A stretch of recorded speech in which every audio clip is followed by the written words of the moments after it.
It looks like we are live on YouTube. So, welcome everybody to Mappy Hour. This is our happy hour for those of us who love maps, also known as geocachers. So, welcome everybody. We made it to another Friday, Friday the 13th. So, cheers, everybody. All right, folks from the waiting room coming in. There we go. Okay. So, I am Lisa. Look at Lisa, your host for tonight, and our other host. I'm JD, Kid Vegas 19. Yeah, so welcome everyone. As you all know, we are broadcasting from our home office studio here in Spokane Valley, Washington. And our talk for tonight is about, well, it's Friday the 13th, but we've talked about, scary caching and, maybe some superstitions that we might have in the past. So I thought I would expand it and let's talk about zombie caches, also known as abandoned caches or DNFs that are really, they're not there, most likely.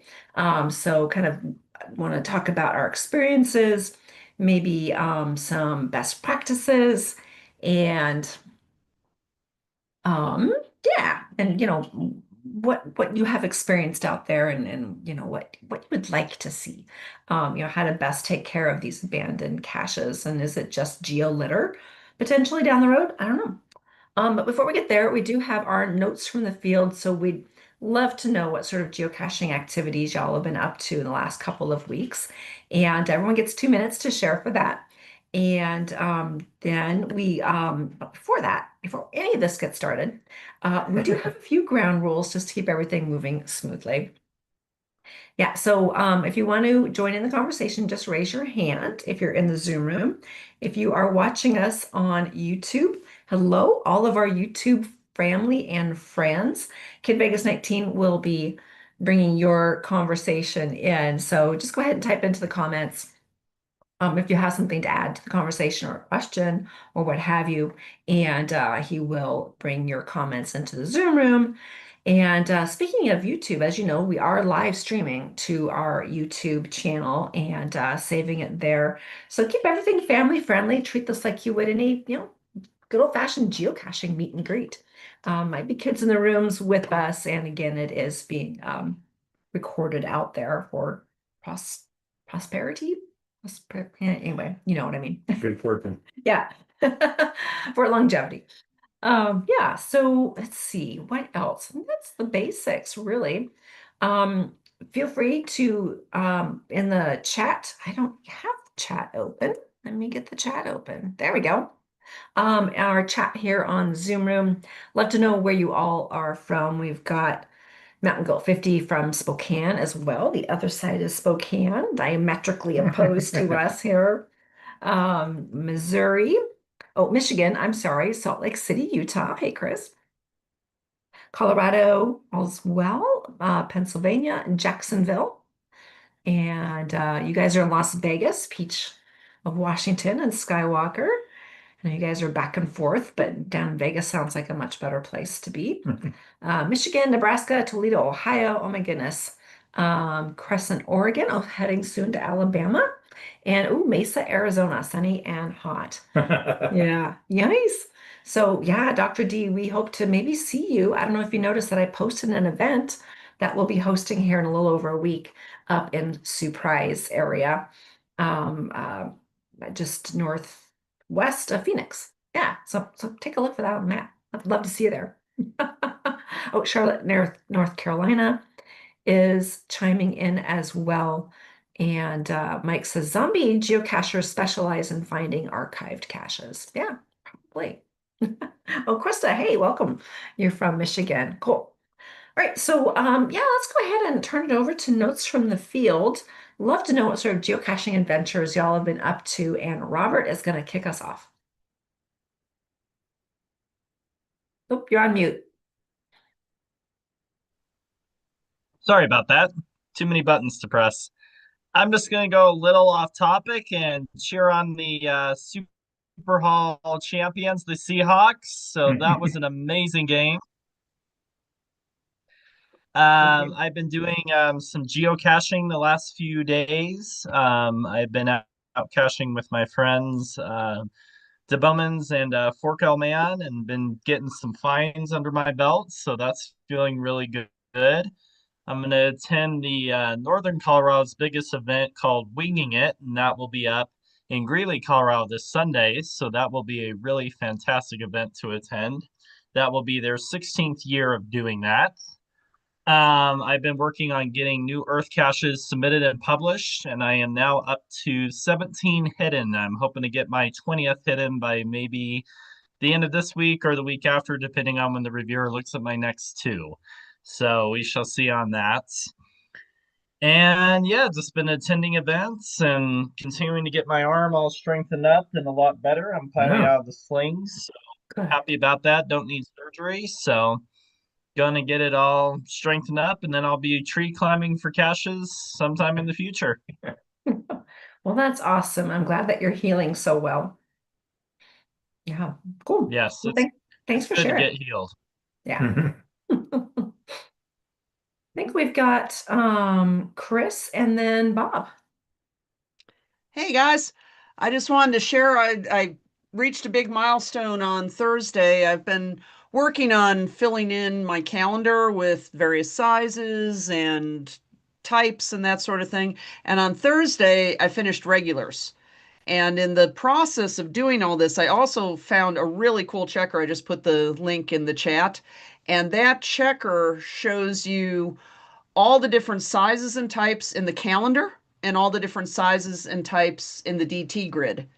So it's like really cool, everything in one place. Because while I've been working on this project, I just finished smalls last week, did regulars this week. I haven't found a challenge to sign for those, but hey, my calendar's full. So that was my big excitement. And please excuse me if I nod off while we're talking. I've been up since 4 because there was a Friday the 13th donut event at 5 a.m. this morning. Oh my And goodness. we all enjoyed our donuts. Oh, that's awesome. Well, congratulations. Thanks. Yeah. We'll try to keep you awake. We'll nudge you. Yeah. And thanks for sharing that link there. I popped open a browser and I'll take a look here when we're all done tonight. So cool. Yeah. It's time to be Mhm. working on some calendar stuff. Hmm. Okay, we've got let's see, Bob and then Vince. Hi. Um, we went to Melbourne, Florida last weekend.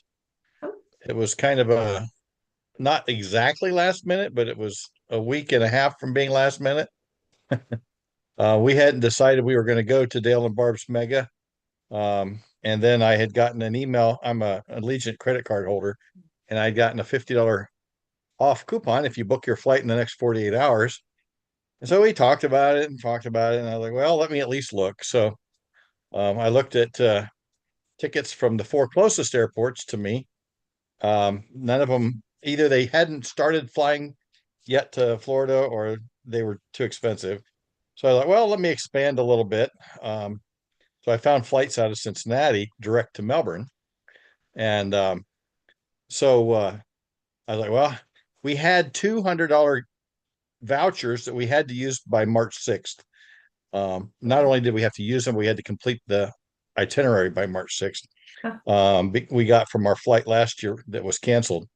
And so I started playing around and seeing what we could do. And all told, I got us both round trip tickets from Cincinnati to Melbourne, Florida, which is where the event was. So we didn't have a long way to go. For out of my pocket, $12 for two of us. As a matter of fact, Nancy noted because she had forgotten left her credit card in her wallet in the vehicle, so we had to pay for her drink. If you have your card with you, you get a free drink. And her drink cost more than that leg of her flight. She has good taste. The Coke was $4 and the flight was $3. Wow, what a But deal. we had a good time. Dale and Barb did announce that next year, the 20th, will be their last to host the picnic in the park. Oh, And so they said they talked about it at 10 years, they talked about it at 15 years. And so finally at 20 years, they're gonna cut it loose. So next year will be the last picnic in the park in Melbourne, Florida. What an awesome park to go caching in. I lived less than half a mile from the park when I lived down there. and it was such a nice place to go find caches. So it'll definitely be missed if someone else doesn't come up with something else to host in that area. But well, we had a great time. We got out of the deep freeze for 3.5 days, um, and we come back and temperatures are starting to break a little bit. We got, I think, the 40 something today, 42, 43 today. The car said 43. So anyway, um, oh, I did get permission to place an earth cache. Now I just got to figure out what I want to ask on the cache page. It took me 3.5 weeks to get a hold of the right people to say yes. Oh my goodness. Wow. It's going to be in South Carolina where we were visiting Nancy's brother. So that will be my very first earth cache. So I'm still walking with training wheels here. So anyway, hopefully it gets Cool. reviewed and published. So that's it. Awesome. Well, sounds like a great trip. Yeah, Dale and Barb have been doing that event for a long time. I know I've helped sponsor it in the past, but they've, become a big enough entity that they really didn't need that. And something we've always wanted to do. So maybe make a trip next year. It's a Yeah. good time of year to get out of the frozen north for Well, sure. if it ever freeze, but yeah. Yeah. Well, yeah, we haven't had much freezing weather, but Mhm. it was a little cold today up on the West Plains where I was. You can have some of our freezing weather. Yeah. Yeah, Oh, that's okay. good. We generally get enough on our own, just not this year. But oh my goodness. Yeah, weather's been crazy.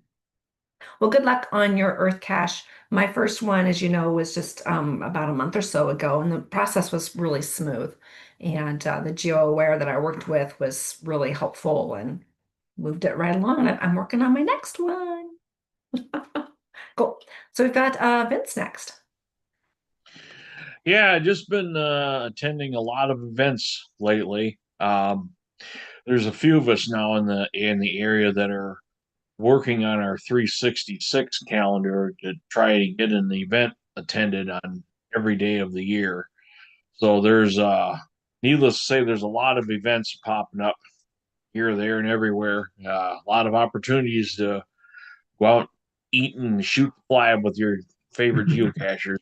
But other than that, probably tomorrow I'm looking forward to take a mini little road trip to take advantage of some sunshine because we finally got some mild weather that is settling in. And actually, I took advantage of and looked at a visible satellite picture today because there's been a lot of sunshine in this area, so you can see where the snow is and where the snow isn't. And I found I only got to travel about 100 miles southwest and I can get out of the snow. So I'm going to head down to Northwest Indiana and hopefully complete a few more treasures and collections and enjoy temperatures in the low 50s for the first time in quite a while. Sounds lovely. Yeah. Yeah. Well, cool. Well, happy travels and have some fun and get some sun. Nope. Sorry, I thought you had something from No, YouTube to add. No, just reaching over. Okay. Yeah. So we've got let's see, Melissa and then Scott. So I didn't attend an event last Saturday in the I think we got up to 12 that day, but it was in the morning. This cashier, I don't know how many years he's done it. We do ice cream for breakfast on the first Saturday in February, and he always has an ice cream cake. You had no issues with it melting this year. Well, and the hardest part was it's at a pavilion that, we had that 14 inches of snow that hadn't melted, and you had to tramp quite a distance through that snow to get to the pavilion. It was a workout. But no, it was well attended despite the cold, and that's about all. I've done a couple of events that were indoors, but that's about all that's been happening. But now our snow is finally, with the warm weather Bob mentioned, maybe can get out and do something that I can actually find. But Lake Erie went from 100% frozen down to 92% frozen. Ooh. Oh, wow. Yeah. Oh, So are you even attempting caches with this amount of snow and this amount of cold? Nope. No, because I mean the only thing you could really do would be like parking grabs. Mhm. And um I don't want to do something like that real close to home because I might need to save those. Yeah. Mhm. And also just, the roads are finally, it's been like driving through tunnels, narrow Mm. tunnels, Yeah. because, you don't have that extra room at the side of the road. It's just, if you can see the white line, it's a surprise. Yeah. So Yeah. that that's finally, we were 36 today. Oh, So wow. Okay. A little bit yeah, of melt off then. Yeah. we're and it's supposed to be nice this weekend. So maybe next week I can finally get back out. Yeah. Mhm. Definitely a good time for working on puzzles or seeing what challenges you can start strategizing for when the weather's bad. Yeah. Cool. Well, let us know what you finished there with your knitting or crocheting. Yeah, it's my daughter-in-law's birthday tomorrow, Oh, and I finished the sweater, but I'm making a matching hat to go oh, with it. cute. I love it. Valentine's baby. Cool. All right, Scott, I think you are next. Yeah. So a couple things, but I'm going to start with something that really unusual happened to me today. I'm driving down the freeway, and over here to my left, just in front of me, is a BMW. And apparently he wanted to move over, and he turned on his blinker. I didn't even know BMWs had blinkers. Wow. Didn't know what to do. Okay. So went to Yuma, had a good time. Everything went really well there. Um, I've been spending a lot of time, and I'm just going to put the link in here, doing my Earth Cache bingo card. It's a YouTuber, all things Earth Cache, and he's come up with this Earth Cache bingo. And since I was in Yuma, and there's more Earth caches in Yuma than there are available Earth caches here, I went ahead and did them. I'm very proud that I have already filled in 16 of the squares, and so I had a lot of fun and had some really nice geocaches. One of our people who's on the Signals Island team is a 16-year-old who is putting together Earth caches, and he does a really good job of making them nice and simple, one subject, a couple things to do, and what's interesting is he's using a lot of artwork. Like there's a fountain in the middle of Yuma, right in their little center section. Mhm. Yeah. Never looked at it carefully, but when you look at it carefully, you can see all the weathering, all the erosion, all the things that are happening to that to make it deteriorate. So he brought that out and got nice up and close and personal with that. And and also, I guess, on Scott and High videos, I do now have 3 of my videos are related to pursuing those Earth caches. And that's it. Well, cool. Let's check those out. Yeah. We sure missed everybody at Yuma event again this year, Mhm. but it wasn't in the cards Yep. for us for this year, but maybe next Well, we year. sent some Yeah. representatives We down. did. It was Uh, neat. they, Yeah.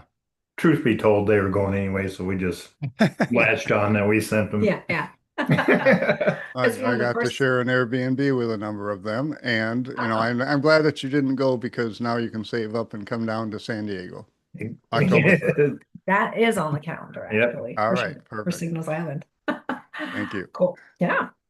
All right, Jim, Mountain Goat. Okay, well, after what Scott said, I had to add my story.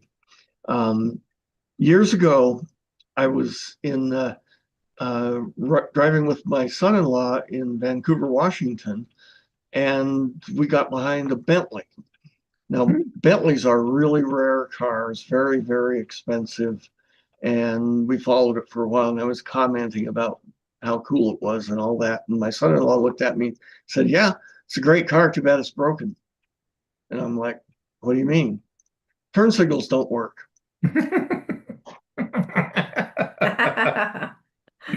Yep. And the other comment is that more years ago than my last story, I was on a business trip to California, to the San Francisco area, and I was amazed on the freeway. No one used their turn signals. It's not a BMW thing. It was at least a Bay Area thing when I was there. And what I discovered is if you needed to change lanes and turned on your turn signal, then all the people in that lane would close up and whatever hole you were trying to get into would disappear. So and geocaching wise, I did attend the pre Super Bowl event that Martin Five had last Saturday or Sunday, and it was fun to see everyone and go Seahawks. Excellent. Go Hawks. We missed that event, but we had parents. Timing issue, yeah. Yeah, it was timing. My parents came out to watch the Super Bowl with us. So they came early. They wanted to get in, settled in, and all that. So we weren't able to make the event. But Well, this is the first one I've made in quite a few years, so Yeah. it was nice to get back into it. For sure. Yeah. So for us, what have we done? Really not a whole lot. Yeah. Geocaching wise, we've been looking, scouring the maps down in Peoria and trying to formulate a game plan, if you will, highly favorited challenges. That would qualify for. I have quite a few of those and marked. I can't figure out how to reverse the filter on my map so Earth caches don't show. I guess we're not going to be doing any of those. Yeah, we're definitely looking forward, and I'm getting quite a few will attends for my event that I'll be hosting a week from Wednesday down at by the Surprise Stadium. Surprise. Looking forward to exploring all those areas around there. Should be a lot of fun. Well, vacation time, and I've been quite busy getting everything ready for all of the cache crates. I'll talk about it at the very end, but a lot of exciting things happening with the cache crates for this year. Some really cool coins that are literally up in the air right now and will be landing here probably by Monday. And so we'll be getting the first drops out of those. And then tomorrow, we're going to be hitting up some events out in Sprague. There is a CITO. We're not sure we're going to make the CITO, but then there is a meet and greet in Sprague, which is about 45 minutes. Yeah, for those that don't know, it's one of the major thriving metropolises here in Washington State. Yeah. You can't miss it if you're driving from Spokane to Seattle on the freeway. Yeah, that's a rest stop. Actually, just past there is a really pretty lake. And I did a power trail along that area, which has since been recycled into somebody else's geo art, which worked out really well. So I'm going to head out there and do the Valentine's Day meet and greet, and then go visit my parents on the way back. Actually, the little town of Sprague is cool. It's like the king of old cars. Everybody has functional, old, good-looking cars, and it's just why are all these old cars here? That's great. Yeah, driving around. Yeah, it's a little farming town for sure out in the Palouse, turning into the Scablands part of Washington geology. So that's pretty much what we've been up to for right now. And I also, we'll talk about it at the end as well. I need to adjust our schedule, our bi-weekly schedule potential. So want some feedback. Well, I thought we were going to run it by them, not ask for just guidance. We're doing? No. Oh, we're going to run it, get some feedback. That's what I mean. Yeah, that's what I want. I want some feedback on. We'll get back to that towards the end. So I'll have to wrap us up probably in about 5 minutes to the top of the hour. So gosh, we've been rambling on. Time to get on to our topic of abandoned caches and or caches that aren't being maintained well, chronically stolen or muggled, DNF'd. It's an issue. It's a concern, I think. So Robert, would you like to kick us off? Absolutely. I have found two archived caches when I have been out caching.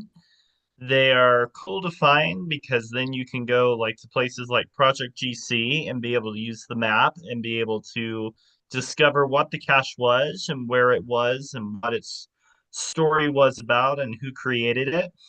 And if the original log is still intact in there with the original signatures and everything on there, it is okay to log it, in my opinion.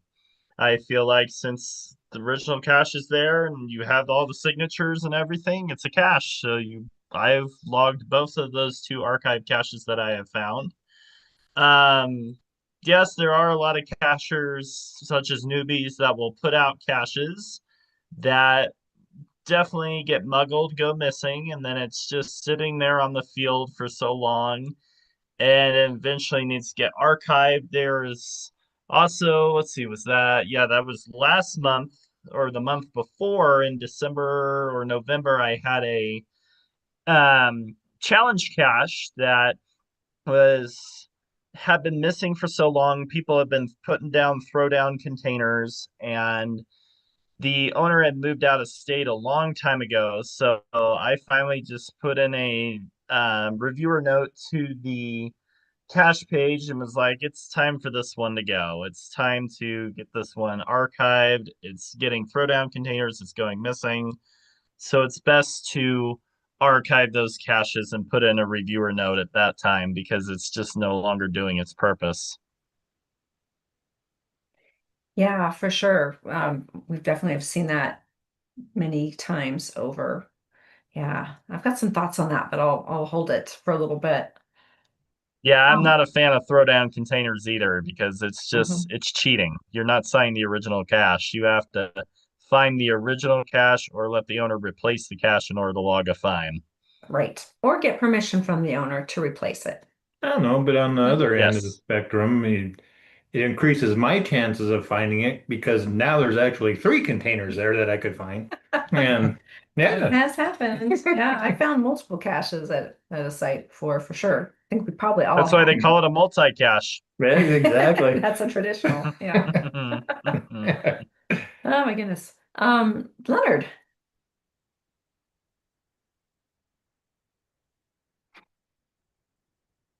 Jumped. Hello, all. Yeah, like Robert had said with the Project GC, using the map compare on there, there's several settings on it. You can find archives by county, state, and everything.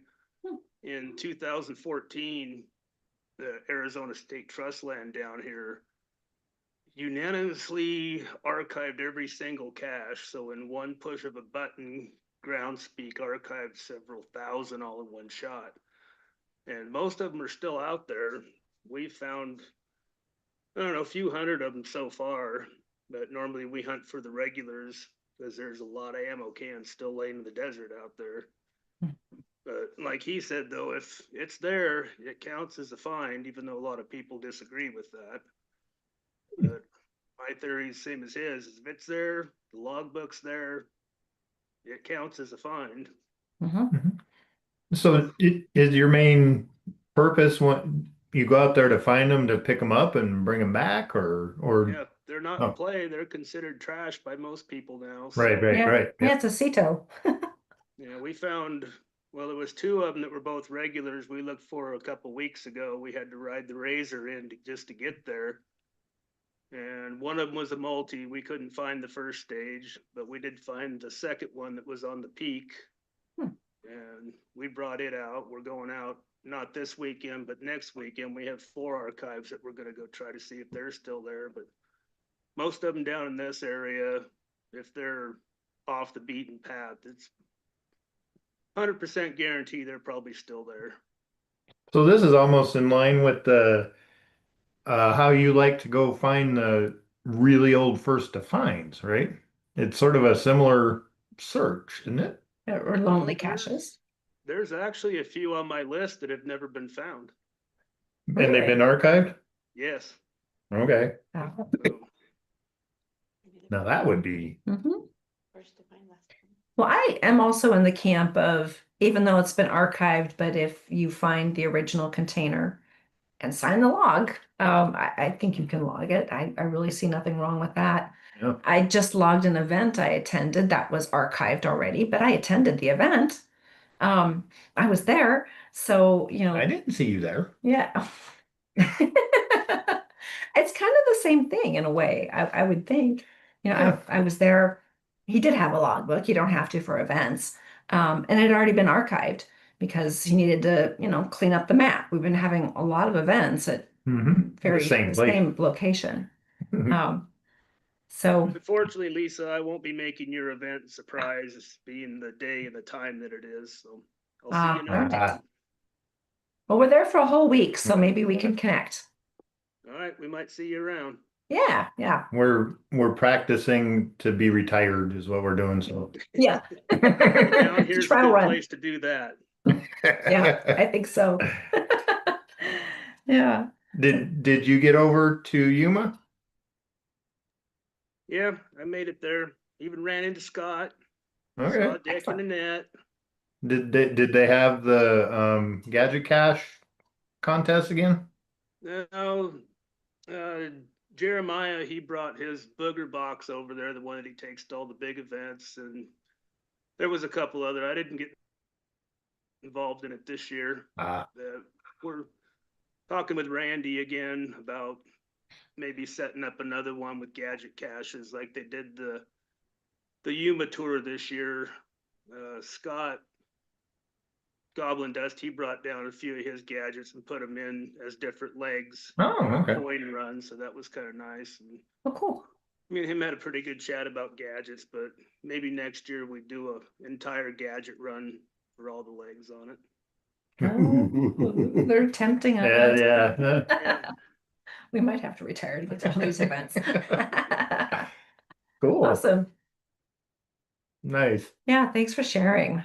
I think we've got Scott next. Just about the Yuma gadgets, it's been really nice because since the Washington people have gotten involved in the Yuma, they've done a lot of little upgrades, and one of the upgrades that they did was not doing the gadget or the contest, but they did have 10 gadget caches that were part of an adventure lab, so you were able to do the gadget and then get the Adventure Lab credit. And then some of them were actually uh, from um, from geocaches, and they would leave the GC code in there and the log, so you're able to log it. So that was a really nice little upgrade that Randy and um, Sue, it's not Sue, brought in. But yeah, so that was good. As far as the topic, yeah, I've got a few opinions. I bet you do. Go ahead. Love to hear them. Yeah, well, I'm very much a fan of refreshing the game board and getting the old things out of there. And as far as doing a throwdown, won't do a throwdown unless I have specific or explicit permission from the cache owner to go ahead and replace the geocache. And for me, I don't want people to do it because I want to replace mine because I want to have the option of what I'm going to do with that geocache. Um, as far as maintenance, I think it's really nice when people will maintain the inside of a geocache. If the log is full, put in a replacement. If there's something in there that's not supposed to be in there, take it out. If a log is wet and it doesn't have a history of getting wet, then replace the log. If it has a history of getting wet, if there's something wrong with the container, report it and let the cache owner take care of that. Kind of the same thing with the outside containers. Was a guest one time on the caching of the Northwest. We had a discussion on what it was, and I liked what the consensus was, and the consensus was the inside of the container can be maintained by the people finding it. The outside of the container, that really is the geocacher's responsibility. Agreed. That's a real clear way to say that. Yeah. And yeah. And yeah, went out geocaching here, yesterday or yeah, that was Thursday.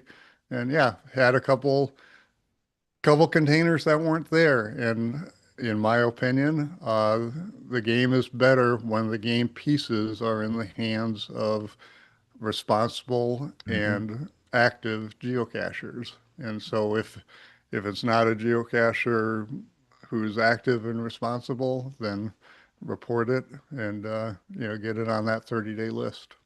Mhm. So I think And that's the summary of of my strong opinions. well, while we're here, before you go, we actually found the insides, but not the outside. Yes. Mhm. I found that a couple of times. Yeah. Mhm. Yeah, yeah. And And sometimes I have to, and I will say, I have a cash container in my car, or I have a tool a tackle box in there that has containers in there, and in that situation, mhm. especially if the person is active, I'll go ahead and stick it in a pill bottle or something like that. Right. Yeah. Yeah. In the last particular case I ran across, we didn't have that with us. Mm. And so now it's the old picture, send it to the CO thing. Yeah. And I personally didn't log it because I mean I had the logbook, but it's not the entire cache. So Yeah. Yeah. it's a place worth going to again anyway. So Mhm. why Mhm. not make another reason? Sure. Mhm. Yeah. And we also, similar to what Dr. D was talking about, we had a new superintendent come in to our National Forest Service area and decided that geocaches were not allowed in the wilderness areas. And in one swoop, they were all archived. We did, as a community, make the effort to go out there on those trails and pick them up. And if we hadn't found it previously, we logged it. There we go. Why not? Yeah. Yep. Mhm. All right. Thank you. All right. Yeah. Thank you. Lori, I think Yeah. six. Yep. Lori? I'm trying. It didn't want to click. Dusty's over here, you're up. And I'm like, yeah, it's not clicking off. That's she couldn't even get on Zoom at the start. We're panicking Yeah, tonight. Zoom was starting. I'm over here clicking, going, why aren't you going? So I'm not a big fan of throwdowns.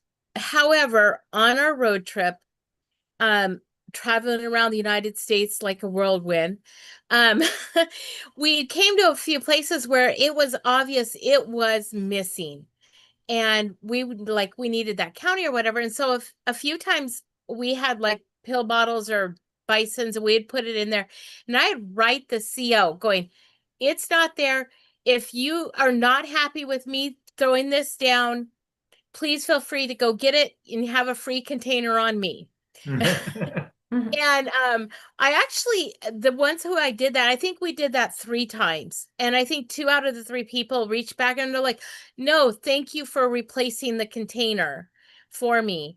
And so I offered up to them like, if that's not okay, please feel free to go take it and have a new container.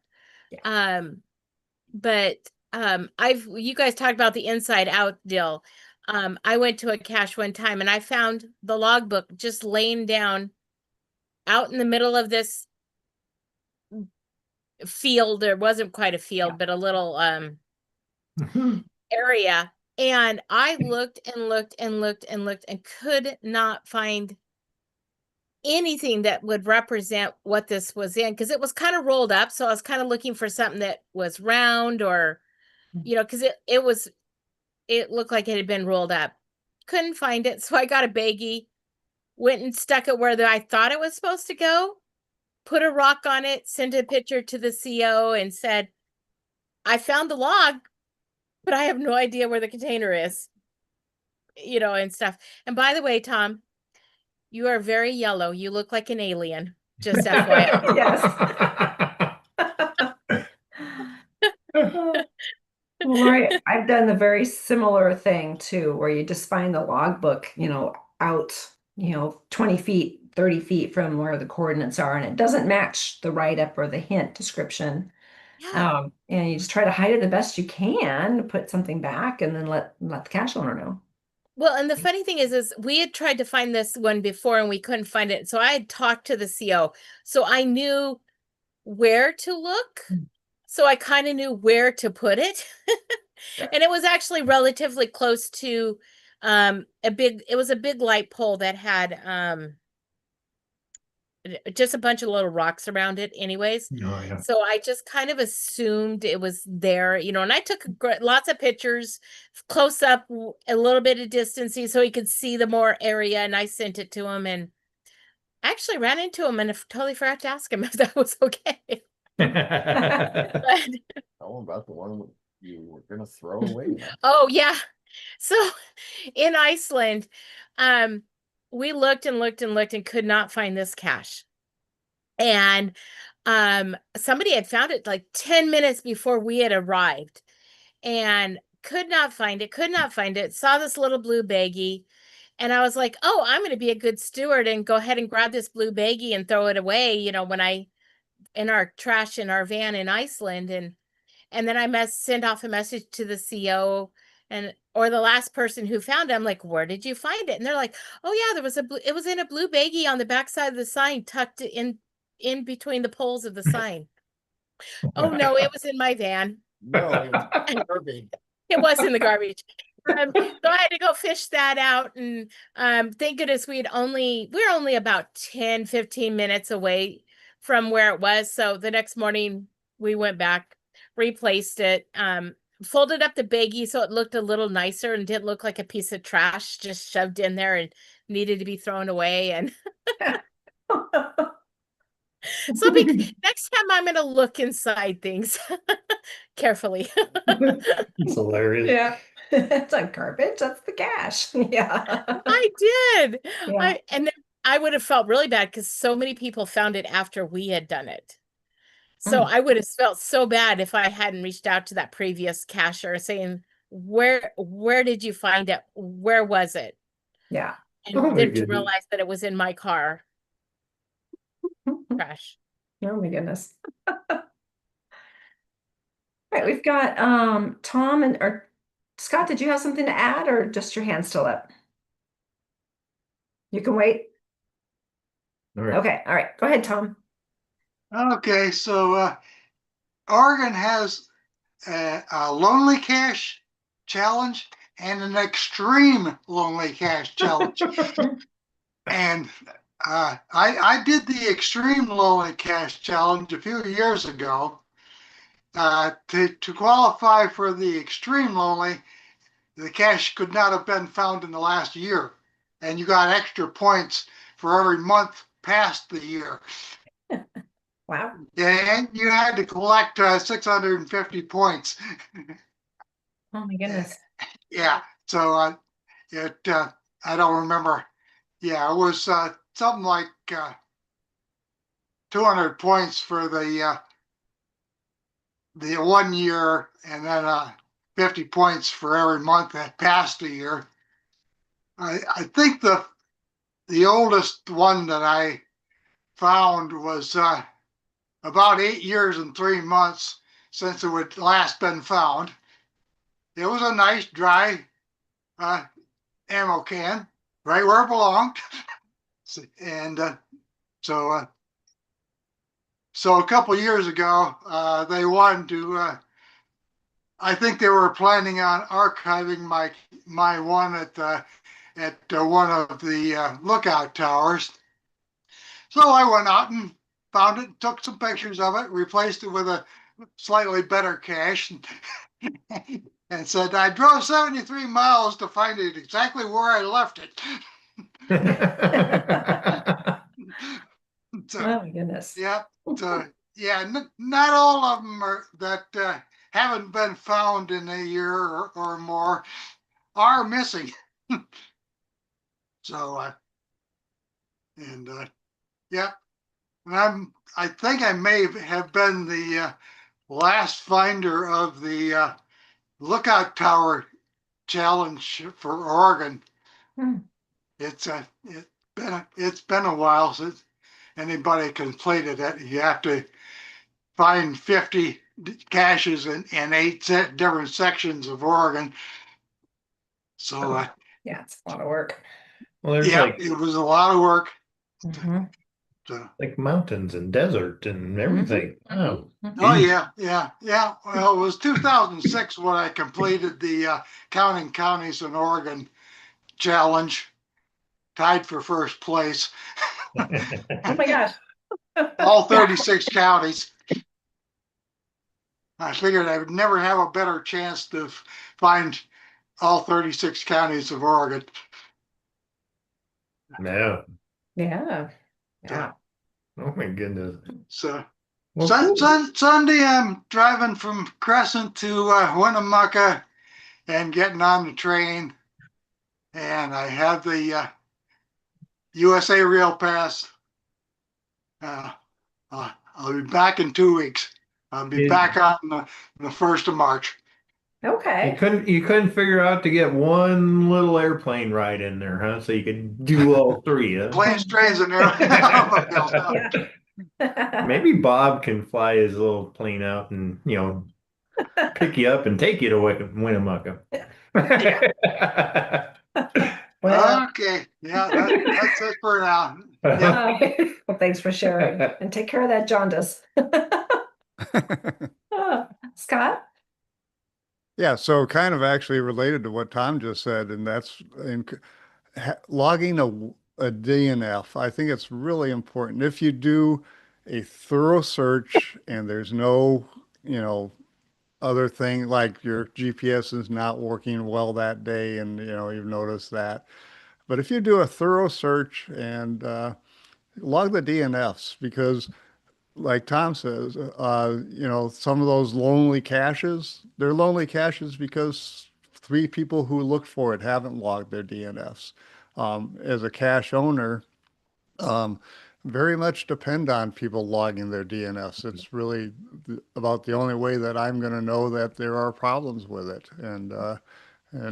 So that's my Yeah. encouragement is Mhm. is go ahead and log them. Yeah, the DNFs aren't a stigma. It's a tool to use. I mean, Yep.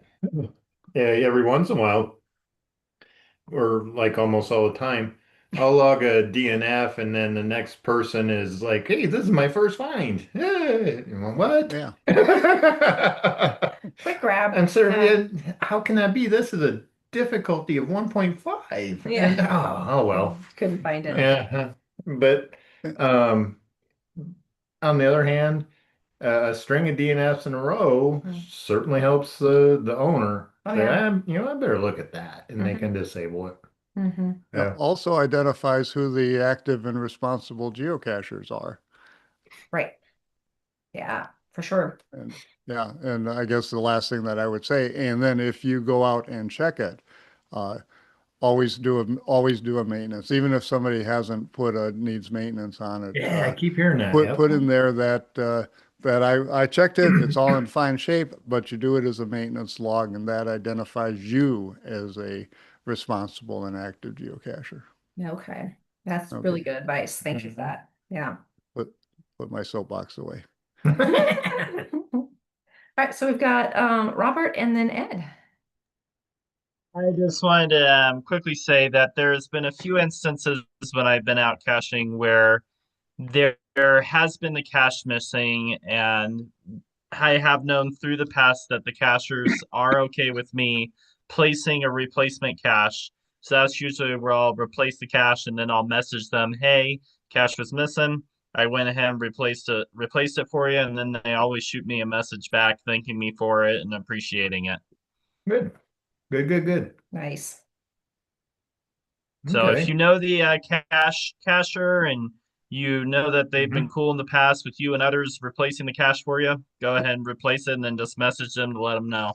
And it'd be the other way around too. If you message a cache owner and said, no, whatever you do, leave it alone. I want to maintenance it myself. Then the next I'd like it. You just put in your notification Yeah. and you know they'll go get it done. Yeah. Mhm. Hopefully so. Yeah. Mhm. And then just come back after they replace it. Just Yep. wait. Yep. Exactly. Yeah. Put a watch on it and get you see that owner maintenance done and go from there. Indeed. Okay. Thanks, Robert. We'll get to this Ed guy. Ed, you look vaguely familiar. Have we met Yeah. before? Yep, that's Ed. Oh, turns off his camera. Yeah, we're having technical difficulties here. Okay. Yeah, definitely having technical difficulties. It's turning off on me. I don't know why. What's up, man? Long time no talk to. Yeah. So I was going to agree with Scott on some of his comments there. One of the things that I've dealt with lately that I've found kind of frustrating was I get a couple of DNFs, then I get somebody claiming they found it, and then I get another DNF saying it's missing, and they showed me a picture that it's missing. So I contacted the finders that DNF'd prior to a find and asked them what was their reason for DNFing. They said they could not find the item, but they found, I'll give away some hints here. They found the hole where the cache was supposed to be. And so I went and checked, and sure enough, the cache was missing. Somebody had stolen the cache. Gee, I've never had that happen before. And so I went ahead and replaced the cache. But you get those people out there that are just falsely logging caches as finds instead of DNFs when they should be. And that tends to cause problems for the cache hider when they don't have accurate information regarding whether or not the cache is actually missing or actually does have damage. So you gotta take the ones that DNF it a little bit more seriously in regards to the fact that maybe it does have a problem and maybe it is missing. Yeah. So makes sense. Yeah. In cases like that, the only time I will log them is I'll take a picture of where I think it's supposed to be and send it to the cache owner because I could be in the total wrong spot. And I've had a couple of them come back and say landscaping was done and obviously it's gone. Go ahead and log it if you want. You were there, and I'll log those. Yeah. Yeah. I've done that too, or had that happen to me. yeah, I've actually had a couple of cachers that have asked me, we're at this location. We think this is the spot. Here's the picture. Do you mind if we log it as a find with regards to the location? Because in that particular instance, that cache was out in the middle of a very difficult to get to spot. So I went ahead and gave them the authorization to go ahead and log it because they made the effort to, and they actually did find the location. And so I gave them that as an option because they were at least courteous enough to give me a picture showing me, sure enough, hey, cabin's missing. So yeah, I did that in that regard. Under normal circumstances, I probably would not, but like I said, that was kind of unique circumstances. It was a very remote located cache, and somebody decided to pack off with the rather large ammo can that was there. So it was big, kind of hard to not notice that it was missing. But whoever packed that ammo can out, I hope they enjoyed themselves. Oh, I'm still enjoying it. It's like a garbage can in my...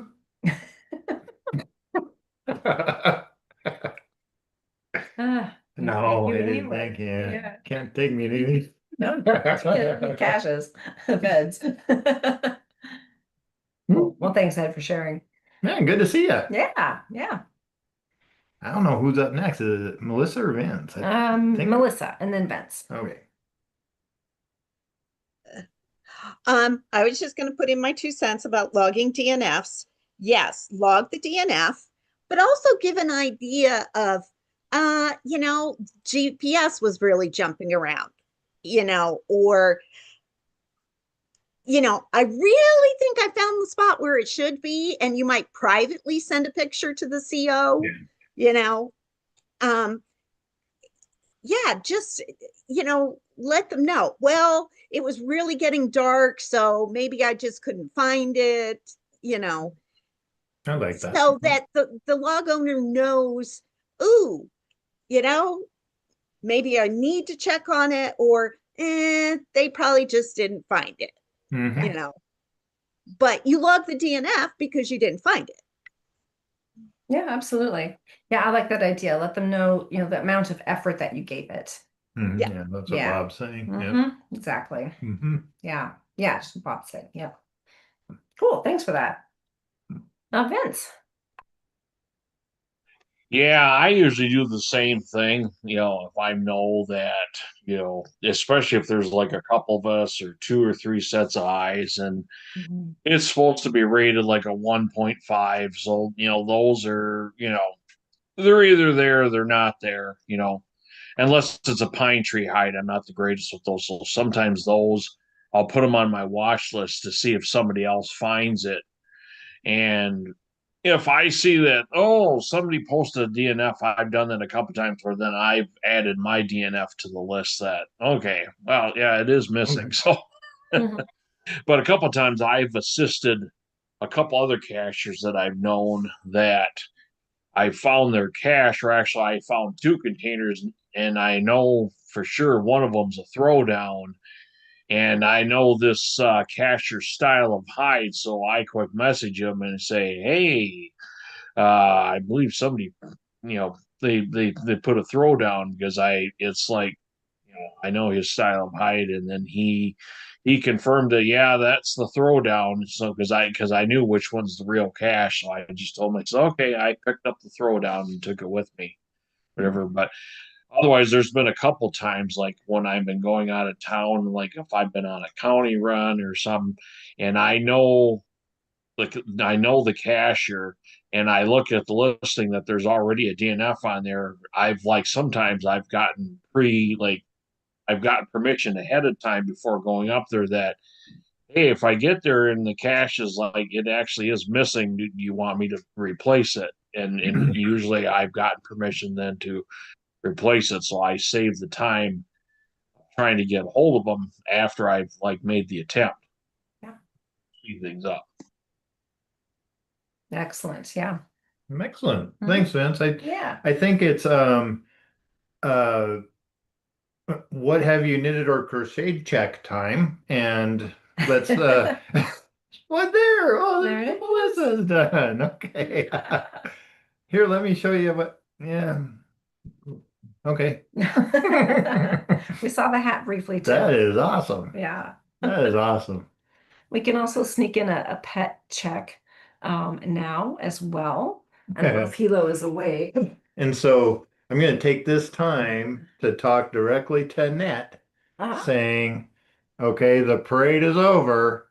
What time is it now? Yes. Yeah, we're pretty excited to get down to for some spring training and some summer weather. Well, I'm excited because, I think I told you guys I'm going to walk on. Yeah. Yep. They haven't called him up yet, so he's going to walk on. Yep. Melissa, did you have more to add, or is your hand just is on the hand? Okay. So let me know, has there been anything happening at Cash Advance? Well, yes, there is, but I wanted to talk on the topic for a minute. Oh, okay. First. Yeah, but thank you for that segue. Hold it. Yeah. So I've got a question. Although Peach's hand just came up as well. So Peach, go ahead.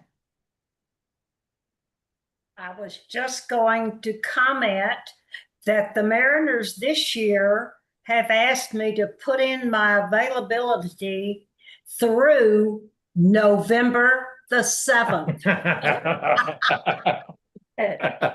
which tells me they're thinking ahead all the way through the World Series. So they are serious. Okay. Yeah, serious about this series. Oh, I love that.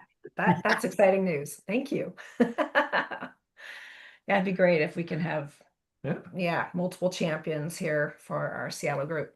Vince, did you have something to add? Okay. No? Oh, okay. Wasn't sure. So I had a question that this topic brought up for me and listening to what folks are saying this evening. I've adopted quite a few older caches from cachers that have left the area, have passed away. And so, I took on the responsibility of taking care of them. But some of them, it's time to refresh the game board.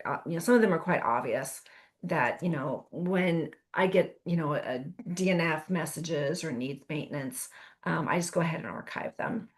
But some of them are quite old. And people are still working on Jasmers and valuing those long, older geocaches. I'm kind of asking for what might be a date cutoff. If a cache is older than something, I need to work really hard to keep it going. If not, Let's bring in Robert. He has a yeah. Go ahead, Robert. I like to say adoption is one of my favorite things too. If I know there's a cache in my area that I know I can take care of and maintain, I'll usually, and I know the owner's like moving out and doesn't want to keep the cache anymore, I'll usually reach out and be like, hey, can I adopt this, take it over, keep it going? So I know I'll have the skills and ability to be able to maintain it and keep it going. Unless, of course, it's just something that frequently gets muggled and just needs to go. I'll usually keep one going. I've archived a few caches, or not archived, I've adopted a few caches in my area and kept them going. So it's my favorite thing to do when the opportunity strikes. Yeah. And I agree. That's a great topic. We could probably spend a lot more time on it. Cool. Thank you. Yeah. Scott, did you have some thoughts?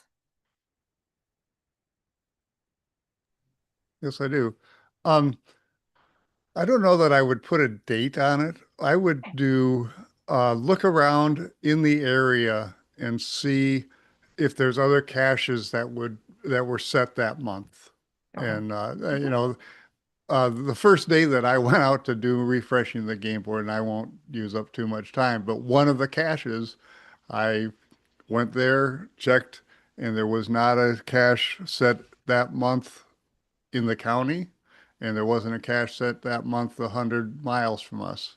And so, although my intention was to refresh the game board, I went ahead and replaced the cache. So, that's my 2 cents on that. Okay, so it depends then. Oh, absolutely.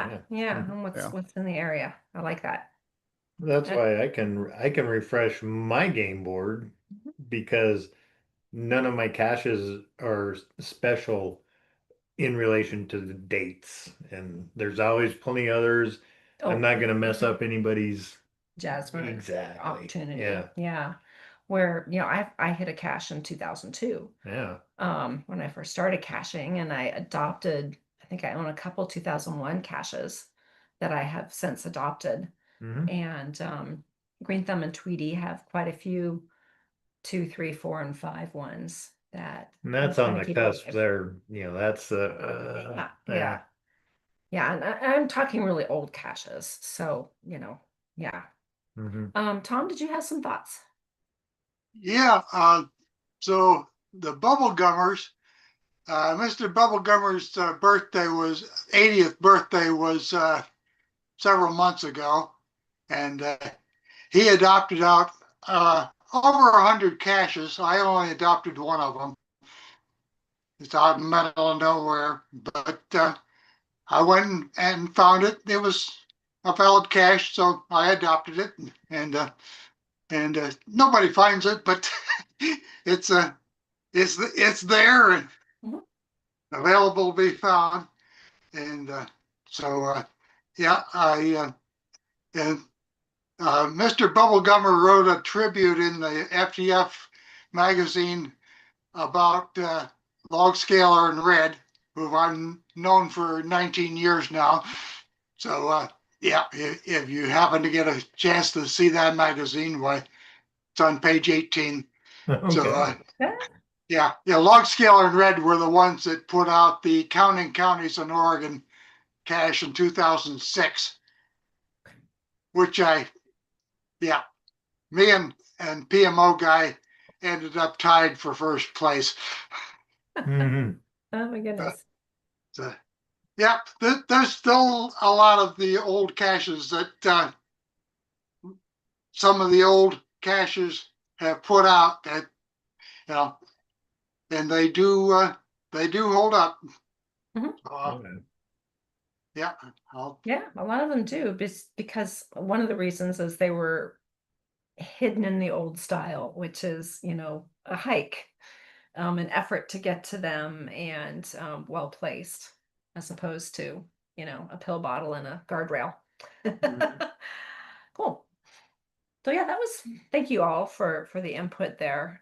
Give me some good food for thought, because I know I do have a couple caches that of green thumbs that I've adopted. I need to, yeah, do some research on and see if it's time to let them go. I'd been basically, it's just in my head looking at if it was 2006 and newer. Yeah, grab the game board. There's plenty of those, but some of the older ones, just not so sure. Okay. Yeah, so Well, I would like to introduce the segue again, but it didn't go so well. I'm afraid to now. sorry about that. Yeah, I just wanted to chime in on the topic. So yeah, so we do have a little something going on. We have a cash crate promotion happening right now. We'd love to get more folks signed up for the cash crates. The deadline to get the February crate is midnight tomorrow, Pacific time, Saturday, the 14th at midnight. And we have to have a cutoff so we know when to run labels and exactly how many of everything that we are packing and getting ready to get out. And the exciting thing for this month is, or this whole year, is we have a six coin series that we have had produced, and they are literally in the air flying to us. These are the ones. Oh, yeah. And we have 6 boxes of geocoins coming. And they're going to be dropping almost every other month throughout the year, to get the full series. And it's not just coins to put up on a shelf. These coins actually build together and make something. So you need all 6 for it to happen. So everybody that is a Cash Crate member, just a regular member, they will receive the silver version of the 6 throughout the year, as long as you stay an active member. And if you get the add-on trackable, we'll be doing a gold version that comes in that. So if you want both versions to complete that set, you want to add the add-on trackable if you're a Cash Crate member or a Combo Crate member. For those of our members that are in the Cash Track Club, and that's a trackable every month. It's just a one item. It's a coin or a tag or some other trackable that we send out every month. They will be receiving the gold one, which is the same as the trackable add-on. And we might have extras come towards the end of the year if folks join later or want to put their set together. It'll cost more per coin than what our Cash Crate members do receive. And so that's what's happening there. And we're super excited about that. And anybody new that signs up for the Cash Crates will also receive a bison and a Right in the Rain logs to go in it. You can use it for maintenance, use it for replacing a missing cache. It's like we've been discussing. And also a printable passport where you can track the series coins, the coin series as you receive them. And current members will be getting that as well.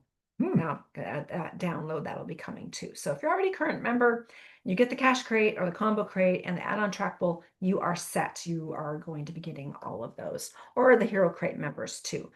They will be dropped out in the quarterly Hero Crates as well.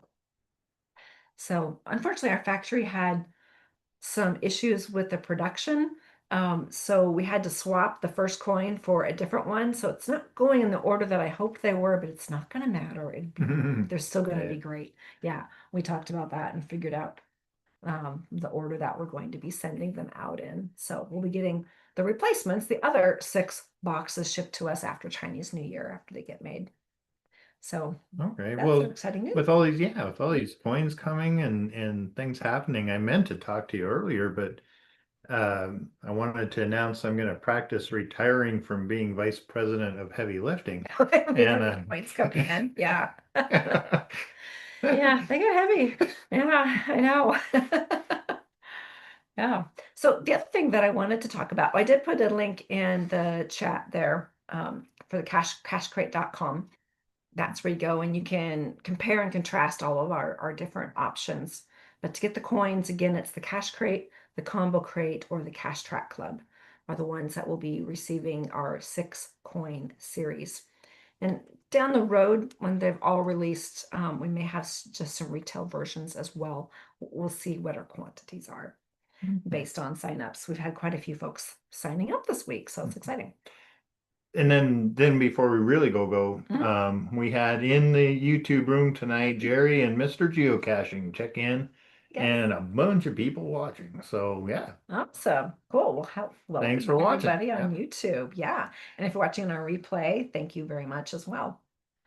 So the other thing that I wanted to bring up tonight is in 2 weeks, we're going to be at a Mariners game down in Peoria. So sorry about that, guys. So we've got some options. One would be to go next week, and then stagger back every other week after that. So, but it would be off a week.